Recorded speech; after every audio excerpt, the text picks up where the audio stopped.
compositions. How did the Gladiators decide to try to handle this on offense? We got an Ashe in the mix too. Ivy on the hit scan Ashe can be very good when teams want to clump up. If a team's running a 3-3 against you, hit that dynamite. And you've got Bob on the ready. Yeah, I didn't even notice that. We have an Ashe. I don't think I've ever got to cast Ashe yet. Seriously.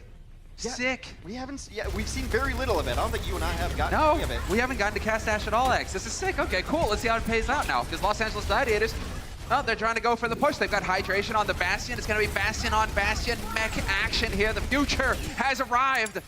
But the Defiant so far, it looks like they're holding on. They've got that high ground. Counter bunker. It's all about shield cracking right now. With Shaz on the Roadhog, and so much damage you can put at the enemy shield. This is all about cooldown management. That's not the dynamite that you want. Oops. Oh, in the mid-air! There you go! Decay with the headshot. Takes him out. Yoink! They drop 2 off the edge as well, and now Toronto Defiant in full retreat onto the point. They have to wait for everyone to get back here, and they have to sacrifice positioning to do so. Now it is the offense set up on the bunker. Decay's got eyes. He knows where everybody is. Gets a shot, not the kill, though. Woo, that was so close, Neko. You better be counting your lucky stars. You barely survived that one. Point blank obliteration coming out here from Hydration. Aid will bring Mangachu back, but Decay in the meantime is going to work. Ivy's out of the fight, and now this is going to be set up here for Hydration to really start just wearing down these shields. Defiant, you're not going to have anywhere to hide when there's a Bastion set up on the point. You know how we talk about you don't want to run 3-3 into the Vancouver Titans? The Gladiators have proven that they are one of the best bunker teams in the entire league. And Toronto comes out missing a key piece to the bunker in the Baptiste. You saw it. They're able to throw down the immortality field from Big Goose, and it makes all the difference in the world. No one can die. You have to focus down the immortality field itself. It's just that confusion for Defiant once Hydration gets on the point set up. He's like, wait, I thought we were the bunker. What happened there? 2 quick kills coming in for the Gladiators, and it's looking like Defiant are falling apart here. Mangachu gonna get melted. The Gladiators gonna be making that progress. 1 tick of permanent progress so far picked up. There's 2, and it's on the Defiant. Now they have to challenge Hydration, and tank mode gonna make it difficult for them though. This is why I love the Gladiators have played to their strength this stage. You bring in Hydration in short 4, and then who knows what you're going to run. A big bomb over top and a kill on the Shaz might be enough to solidify. Oh, the instant sleep. Sick play there from Neko. From so low. 96.5% Hex. They are so close to pulling this off on the side of the Gladiators, but this is definitely looking like the Defiant will stabilize. Oh, so close, but Defender's advantage coming in at full force, and they will stagger out the Baby Diva as well. And a hair's breadth away from taking it. The Gladiators are now going to switch to compositions. Looks like they want to transition into a Ryan 3-3. Mostly when you see the Reinhardt, the 3-3 will follow. There's a lot of compositions you can run in Overwatch right now, but Ryan is usually only the focal point of one of them.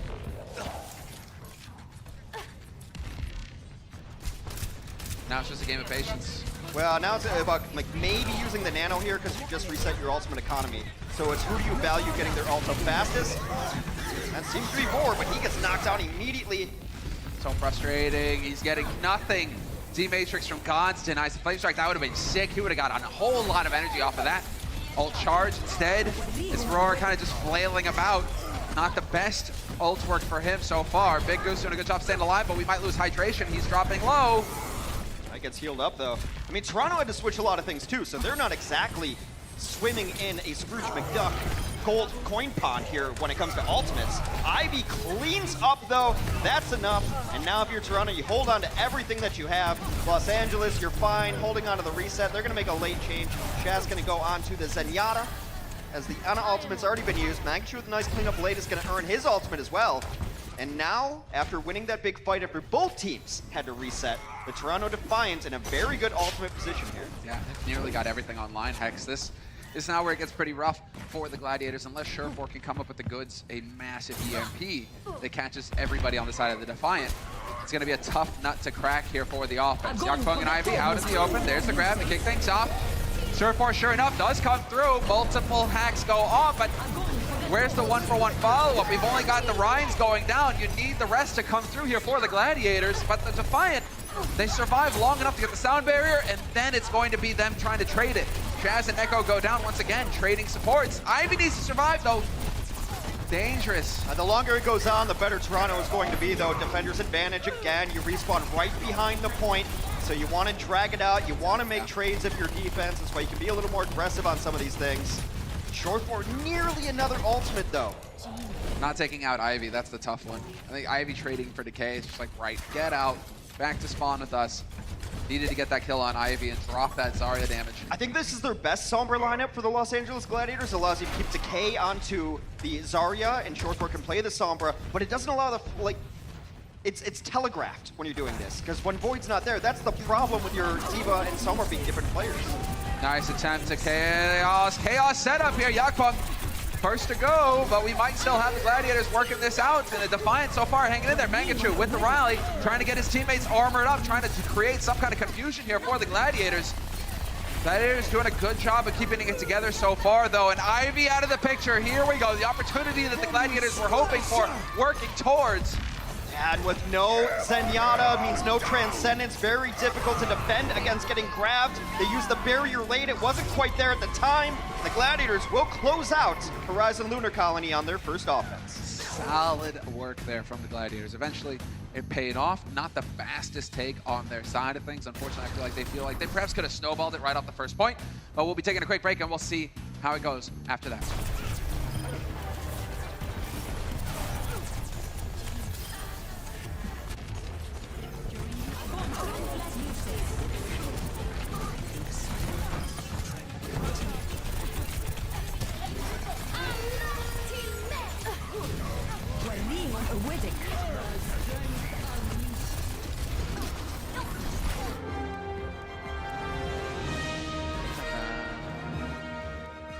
I was just singing along, Hex. I was on autopilot there. The song still brings me up, gets me hyped for the match because we got Toronto Defiant. They're trailing, but they're putting up a bit more of a fight here. Lunar Colony on the defense. It looked a little bit more put together. It took a while for the Gladiators to grind them down. Yeah, I mean, a lot of that comes down to switching your composition after you have to go an offensive bunker. It's not something you always see, but the Gladiators ran that offensive bunker very well. They had the Baptiste, which is always going to tilt things in your way. They cracked shields, they got the kills, and pulled it off. But then they had to make wholesale changes, so you want to get up to ultimates. The EMPs weren't the greatest, and it wasn't necessarily the EMPs themselves, it was the follow-up. They got a couple big EMPs, but weren't able to really get the kills off of that. But still a respectable offense. 90 seconds in their bank here. And Toronto Defiant are going to have to finish the map if they want a shot at this. Otherwise, they're going 0-2 into halftime. But I will say this, it looks a lot better than Control did for Toronto. It certainly does. A minute 34 in the bank for the Gladiators, and they did a fairly quick take on the first point, so that meant that the Defiant really held out. They really showed some grit, and that's important going forward. It's going to give them some confidence going into the offense here. Let's see what they've got in store for us so far. There's going to be obviously that little scout Decay. I like it. Hiding. Checking it out. Gods is looking for him, trying to do the spy check. Of course, he hit an invisible Sombra. She becomes visible. No surprise here from Los Angeles, though. They love their bunker comps on assault maps. Automatic high ground, you get Big Goose on the Baptiste. And this is what I want to see from Toronto. Mangachu on the Pharah. See what he can get done. Got the spot on him. But yes, bunker set up here for the Gladiators. Mangachu on the Pharah. Gonna be tough. As soon as he tries to cross into open ground, it's gonna be a bit painful for him, as you guys can see. Trying to knock somebody off the high ground, though. I do like that. I mean, that's kind of the purpose of the Pharah here. You're never really gonna do enough damage into this Bastion to kill him right off. You can crack the shield and then hope, but they're in a great position here to just fall back, wait for that cooldown to come back up. Boom! There it is! Perfect play from Mangachu. Knocks Shurtfor off. 3 quick rockets. Shurtfor's a dead man. We lose Yakpung, though.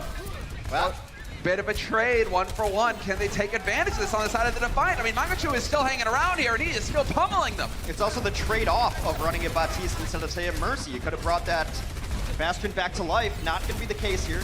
Mangachu still poking around. DPS offense is going to be slow. Gets over the top. Yeah, trying to trade it. 1-for-1. 8, however, falls. We lose hydration, 2 for 2. This is a spicy one. Because without hydration around for the Gladiators, it's going to make them tough. It's going to make it difficult for them to contest on the point without the shield. They do have Roar there, but the bubble could be quickly worked down. Gods goes down, however. It's looking like they will stabilize on the side of the defense. They have to wait for Gods to get back here because they need the EMP. If he was able to come back, maybe you go in there with it, but EMP Dragon could be an interesting combination. It's going to be very difficult to see. It's all about target selection now. Who do you want to EMP? for Toronto? Who do you want to definitely take out of the fight? Because you don't really have the great setup for it. And now you gotta wait again. You have to wait again. Aid goes down, and that's it. Can't push without your Mercy in this That's so frustrating, though. That was Ivy using the Dragon Hex. Perhaps he's gonna go for a change. Because now, without the Dragon, it's gonna take him a bit of time. But here's the thing about Lunar Colony, too. Yeah, Seems like we just loaded into it. About 90 seconds left. There's not a whole lot of good chances left because Toronto's been unable to set up what they want to run here. I like this, though. Tracer Sombra can be really deadly. If they work together, they can pounce on the back line, and they can just delete somebody so fast. Yeah, Tracer Far in Fury is a really good comp as well because you can get the big chunk in damage, you call it perfectly, and then you've got the Tracer for the cleanup. Woo, Surefour gets caught. 2 HP, and he's not going to make it out alive. Nice work there from Mangachu. We do lose Nego, but that's still 1 for 3. They're going to take that every day of the week here on the side of the Defiant. This is their golden opportunity now to get some serious progress on this first point, and it's looking like they're going to win it, Hex. Well, the Gladiators have given up this point. War's just going to Primal Rage here, very likely to try to stall out. Does not end up hitting his button. I thought he was going to Primal Rage there so that they could maybe make switches on a second point, but maybe they want to stay on the Winston. Also of note, maybe you don't want to Primal Rage and just feed over 1,000 HP to the other team in their ultimate bank. Yeah. So what's the play? Now, it looks like full changes here for Toronto. They're going to go back to 3-3. 3-3 the Sombra. This time, Ivy on the Sombra. So many teams running just so many different compositions. This is where Shanghai has it figured out. We've got our guy who's going to run Sombra every time. No pressure here. Los Angeles is one of the few teams that will run Bunker on second point as well. They do it on Paris all the time. What's interesting to me is that Defiant, it looks very quiet on that team. Okay, good. Like, we see Gods talking a little bit, Dark Punk as well.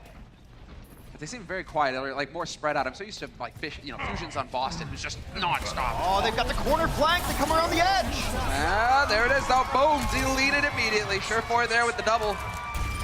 You just ran right into the blender. Tried to be sneaky and he got snuck. Really nice EMP from Decay, takes him down there, and then Surefour's just loving life at that point in time. Well, you have no shields, you have no nothing. Well, I'm bashing, everything's dead. Yeah, but then Mangachu's like, hey, I just got back from the mall. I have a blade. I've been watching Mangachu play for years, and I've always kind of considered his Genji to be suspect. So he's going to go over to Genji right now. Well, it's not. He's got a lot of better heroes. Let me say that. Okay. It's not his best hero. Surefour's going to go onto the Torb this time instead. Really interesting comps on both sides, but now you got to go. You got to leave. You can't go in with Neko down. No. Unfortunately, you lose Manga. No way to reflect the Tesla cannon. The big problem for Toronto right now is that they're losing so many important heroes on the entry and seemingly for free. It was the bugaboo of their first point, losing people early and often, and now it's the same thing plaguing them on second. But that's what I was trying to allude to earlier in terms of like trying to see who's actually talking right now. It seems like it's 2 or 3 or 4 guys, and each one's talking one after the other. Who's the one who's like the Fusions, who's just like, right, go, now, everybody listen, drop what you're doing, and go. You listen to the one guy who's calling the shots. Trying to keep an eye on things here for the Defiant. Who has that role right now? Mangachu eventually gets tased. Yep. And now you have to leave. Now you can't do anything. Going for the hammer kill! Let's go, make it happen! Come on, Surefour! I think that's a little bit of styling on Mangachu, who is known for his hammer kills. Keeps a list of people he's gotten killed with hammers. So Surefour, a little bit of a pizzazz, so to speak. And now Surefour's got an ultimate we barely get to see in Molten Core. You start throwing those orbs around and no one can even touch point. Ivy's EMP is going to be critical here. It's like taking scalps. Is that what's going on here with the knife kills? Pretty much, yeah. Well, I'm thinking knife kills. You know, that used to be a major thing where the pros you would hate the person for life if he knifed you, right? So is it the same thing for hammer blows, right? I don't think so. Neko, next time they're at a bar, just not buying him a drink. Nah, sorry, nah, Surefour, nah, sorry, out of cash. Go see if I'm in the next bar over. All right, let's see how it pans out. Surefour going to work right now on the point, just blasting them. It's chaos. It's just all-out warfare, but they are finding some kills coming in here on the side of the Defiant. Couple going their way. Very good, but it zones everybody out. They can't come back in. This allows respawns to come in hot and heavy for the defense. And that one should just be about it. He got Gods out of it. Yakbung's hacked, so he can't use his leap anymore, and that's huge for Primal Rage. And now they kind of have to fall back at least a little bit. And a huge anti-takes on Ivy. Time to go back home, Toronto. You got one more shot at this. Oh, wow. Just greed. Let's go. In this case, it's good. Mangachu goes down. Roar going to be able to get plenty of ult charge over. Big Goose, yeah, working on it. There we go. Gonna have that window up again. Big Goose had the window as well for the last fight. That damage amp. It's what makes Gladiators such a dangerous team when they get into the playoffs and when they have to play the top teams. They've got their own unique style that teams aren't scrimming against. They're not playing against very often. I mean, how often do you see Torb? Not very often. You got Torb, Baptiste, Ana, Hydrations on the Orisa. Like, how do you prepare for this? It's kind of like the Chengdu style of, you can't practice against this, so we're gonna beat you on it. So deal, unless you have excellent fundamentals. And right now, that actually might be working against the Defiant. When you've got new players on the roster, you're still trying to figure out the coordination. Oh, Aid hits a clutch barrier. Otherwise, Neko was dead there, and that push would have been dead in the water. It might still be, because if we've only got 20 seconds, and they are getting EMP'd into oblivion. Gladiators, all the kills seem to be going their way. God's getting DMAX is not going to help things here for the Defiant. They're down to 10 seconds on the clock here. Hex, the final push. And the Gladiators looking comfy as all get out. They can EMP here and then pray. Ivy is on the point. They're going to have to wait for people to get back in here. Trying to get a remake actually as well from Gods. Preemptive ultimates come out. Ivy dies right away. I love that Surefour turret just plinking away in the corner as well. Oh, but this could be a big dragon. Straight into the hard point. Hydration gets clipped a little bit, forced away from his barrier. But the supercharger is down, and that's going to help them just melt. Yakpung nowhere to hide. And now you're on point. You got nowhere to go. Surefour is looking to humiliate some more players here. You're just not going to get through that door. Los Angeles Gladiators with the defense, locking it down. Surefour shows his pool yet again. This is the Gladiators' strength, that they can run anything at any time with this roster that you see on the stage. And this is the domination we expected and really needed to see out of the Los Angeles Gladiators as their run through stage 3 continues. Let's see what our halftime crew is. Tell me pretty lies, look me in the face. Tell me that you love me, even if it's fake.